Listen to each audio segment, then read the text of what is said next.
Selamat Hari Buku Nasional.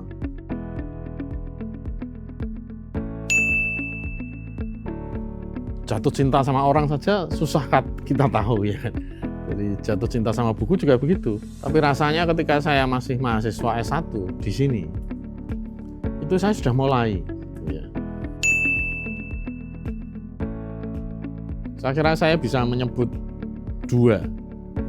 Namanya Immanuel Wallerstein. Dia menulis satu seri buku yang diberi nama World System, Sistem Ekonomi Dunia.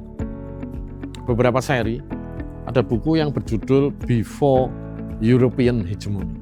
Buku ini bercerita tentang versi lain dari sejarah lahirnya kapitalisme.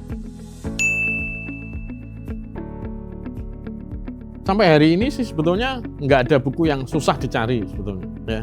Asal punya uang, gitu, pada masa sekarang ini, dan punya kehendak.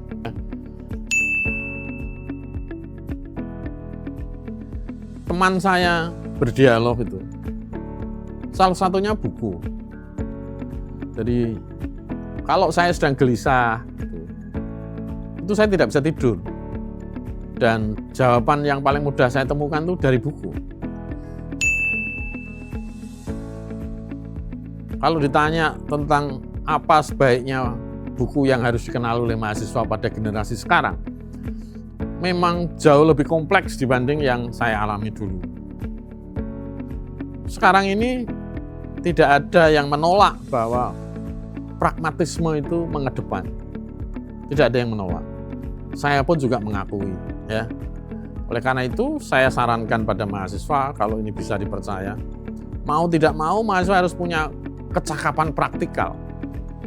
Dan buku-buku seperti itu harus ditekuni oleh mahasiswa.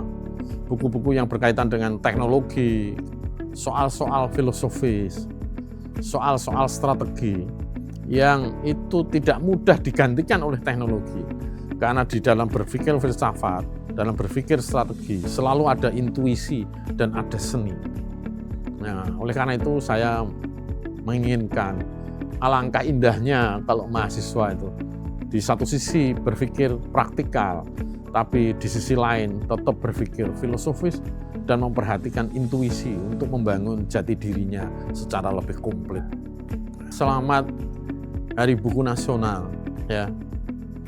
Saya kira sekarang ini semakin banyak orang yang mulai ragu, mulai tidak kerasan untuk membaca buku. Mereka lebih rajin membaca yang lain, gitu. Tetapi saya kira harus ada sebagian dari kita yang tetap perlu setia untuk mencintai buku. Itu memang tidak mudah, tapi siapa tahu kita punya teman yang semakin hari semakin banyak dan semakin berkualitas. UII saya kira perlu menempatkan diri menjadi contoh universitas yang secara sungguh-sungguh menghargai bagaimana proses belajar mengajar dan buku bisa berjalan beriringan.